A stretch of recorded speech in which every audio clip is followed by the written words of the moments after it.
السلام علیکم ورحمۃ اللہ وبرکاتہ۔ آج کا جو ہمارا چھوٹا سا ٹاپک ہے وہ اعتکاف اور اس کے فضائل مسائل کے بارے میں ہوگا۔ نبی کریم صلی اللہ علیہ وآلہ وسلم نے ارشاد فرمایا کہ جس بندے نے 10 دن کا اعتکاف کیا اللہ تعالیٰ اس کو 2 حج اور 2 عمرہ کرنے کا ثواب عطا فرمائے گا۔ سامعین من یاد رکھیں اعتکاف کی 3 قسمیں ہوتی ہیں۔ ایک سنت موقدہ اعتکاف ہوتا ہے اور یہ وہ ہوتا ہے جو ہر سال رمضان کے آخری 10 دنوں میں بیٹھا جاتا ہے، یہ سنت موقدہ ہے۔ اور یہ موقدہ علی الکفایہ ہے، مطلب محلے میں سے 2-4 بندے بھی بیٹھ جائیں گے تو اللہ تعالیٰ سب کے اوپر کرم کرے گا، اور اگر کوئی بھی نہیں بیٹھے گا تو سارے گناہ گار ہوں گے۔ دوسرا اعتکاف کی دوسری قسم واجب ہوتی ہے۔ یہ وہ اعتکاف ہے کہ جب آپ نے کسی کام کے اوپر منت مانگی ہوئی ہو کہ اگر اللہ تعالیٰ میرا یہ کام کرے گا تو میں اتنے دنوں کا اعتکاف کروں گا، تو یہ اعتکاف واجب ہوتا ہے۔ تو سنت موقدہ اعتکاف ہے یا واجب اعتکاف ہے، تو ان دونوں میں روزہ ضروری ہوتا ہے، اگر روزہ نہیں ہوگا تو اعتکاف نہیں ہوگا۔ تیسری قسم اعتکاف کی ہے مستحب اعتکاف۔ مستحب اعتکاف وہ ہوتا ہے کہ آپ تھوڑی دیر کے لیے مسجد میں جاتے ہیں، نماز پڑھنے کے لیے جاتے ہیں، یا کوئی کام ہے آپ کو مسجد میں، آپ 10 منٹ کے لیے مسجد میں جاتے ہیں، 1 منٹ کے لیے مسجد میں جاتے ہیں، تو آپ نیت کر لیتے ہیں اعتکاف کی، تو آپ کا اعتکاف ہو جائے گا۔ یہ مستحب اعتکاف ہے، اس کے لیے روزے کی ضرورت نہیں ہوتی۔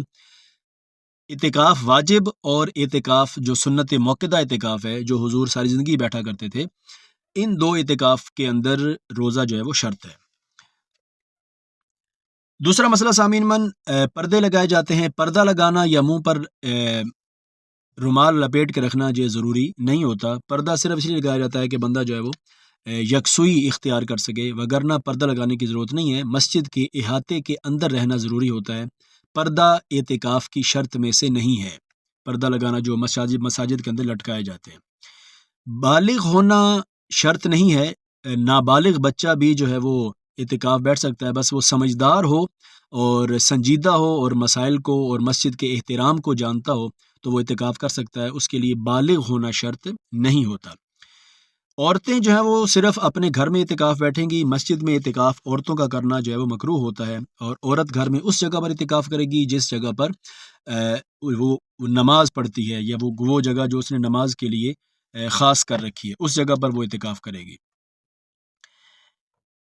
مسجد سے باہر نکلنا ہو تو اگر آپ نے واش روم یوز کرنا ہے تب آپ مسجد سے باہر نکل سکتے ہیں، یا اگر آپ نے اذان وغیرہ دینی ہے، کسی ایسی جگہ پر آپ ہیں کہ اذان دینے والا کوئی نہیں اور مسجد سے باہر جا کے اذان دینی ہے، تو تب آپ اذان دے سکتے ہیں۔